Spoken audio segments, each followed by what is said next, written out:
Dr. Abraham sits in his cell, eats his dinner. Most likely it's going to be his last meal, so he thoroughly enjoys it. Taking his fork, he finishes the last of his potatoes. Suddenly, 3 blades come from outside of the wall and cuts the whole thing like butter. These claws make a doorway, which is kicked down. The man that did this looks at Dr. Abraham and goes, "I'm here to get you out."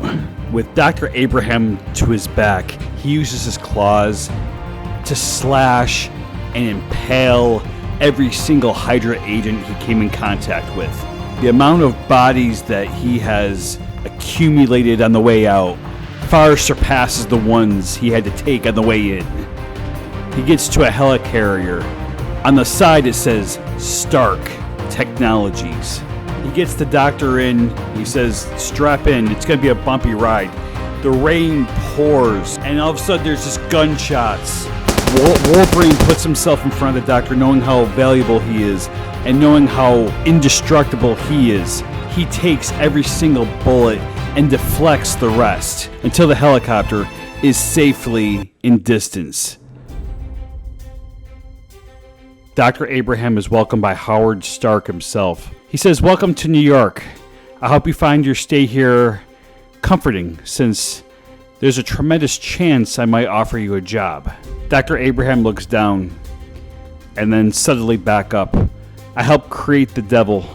I didn't deserve to be rescued from the execution they were planning in the morning." Howard puts his hand on Abraham's shoulder. He says, "He was already the devil. You just exposed his skin. Ever since Hydra's forces started destroying everything it touches, we've been searching for all options we could to, let's just say, level the playing field." I don't want to make a weapon, Mr. Stark, if that's what you're asking. Howard grins. He says, "It's more like a shield. Look, we're not Hydra. You have options. You can live in a penthouse I bought you, or come make a difference and still live in a penthouse I bought you." Over the past few months, the Red Skull has accumulated a lot of, let's just say, sympathizers using his secret weapon. World War II has turned into countries aligning with countries versus anyone that dare stands against them. Howard Stark is not a Hydra sympathizer. He stands for everything against what the Red Skull is trying to do. Using his superpower, finances, he helps finance anyone that wants to help. That includes mercenaries like Logan. Wolverine gets out of the helicopter and asks for a cigar. Chester approaches him and says, "Good job, soldier," as always. Immediately, Wolverine asks what the next mission is. "Huh, you don't rest, do you? I can do that when I'm dead." He says, "I don't see you having that luxury. Anyway, Stark sent Victor to Norway. Something to do with an ancient relic or something? Stay in town. Stark might have something for you." They then start walking towards the military base where all the soldiers are ready to go to war. John Walker speaks to Bucky Barnes. "I know he's your friend, but can he even reach the poker table? We can be shipped out at any time now. I need all the chances I can to get all your money, pal. Let's see if Steve actually goes. He spends more time trying to get into this war more than you're trying to stay out of it." The two laugh and pretend to hit each other. Wolverine approaches him and says, "You two think this is fun and games? This is war, kids. Act like it." Bucky's heard about Wolverine.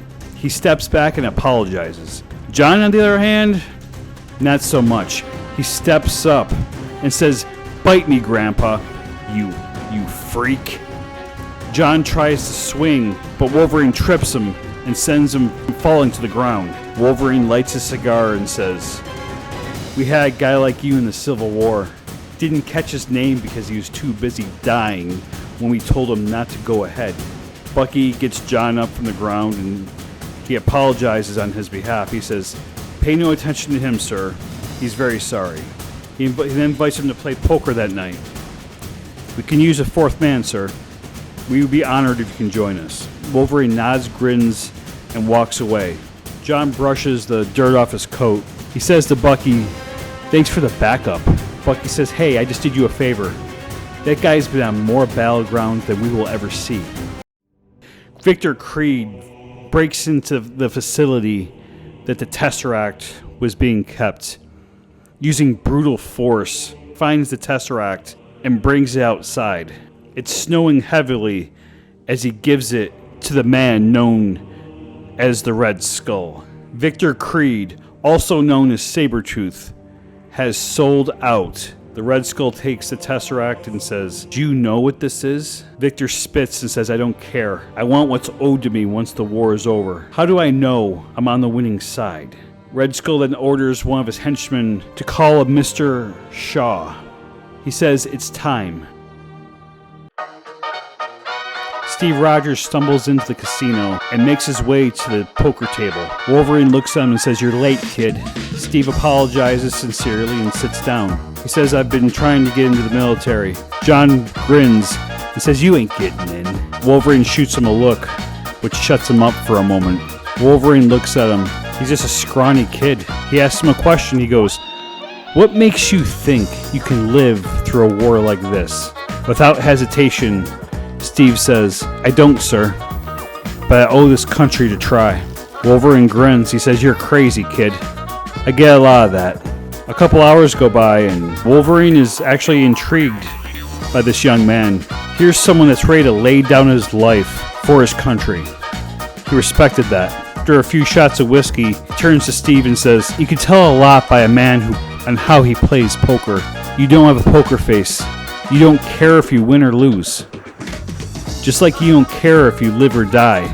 Now, John is beyond jealous of this. Here's one of the most respected soldiers in world history speaking to someone that's not even in the military, that's not even worthy of being in his military. He had a little bit to drink, so he gets out of hand and starts to throw his cards on the table and makes a scene. Bucky tries to stop him, but he gets shoved. He says, "You're embarrassing. What's your issue, man?" It's that little crap you call a friend. He shouldn't be here. "John, you are drunk." John then takes a beer bottle and smashes it, turning it into a weapon. Steve comes in between the two of them. He didn't want to see his friend get stabbed, so he put himself in front of Bucky as a human shield. By that time, the security had dragged John out of the casino. Logan puts his claws back in that he had extended. He goes to the VIP section where Chester was speaking to Howard Stark. He says, "I want them in," pointing to Steve and Bucky. "Make it happen." Ladies and gentlemen, thank you for watching. Please hit the like, subscribe, so you can be notified when the next chapter comes up. Until next time, follow the road sign. Shaw stands miles from the Eiffel Tower. Next to him was a boy. This boy was Hydra's secret weapon. Ever since Shaw discovered this kid, he was eager to show Red Skull. This boy could bend metal, and after months of practice, this kid is almost perfect at it. This kid doesn't want to do it, but Shaw keeps telling him, "If you don't, we're going to kill your mother," and that's their leverage. Shaw says, now's the time. And using his powers, he maneuvers the metal, which makes the outside have the Hydra logo. And this gets everyone's attention. Everyone comes out of their homes seeing this. Shaw whispers, "Now." He blasts the Eiffel Tower into 1,000,000 pieces, killing anyone within miles reach.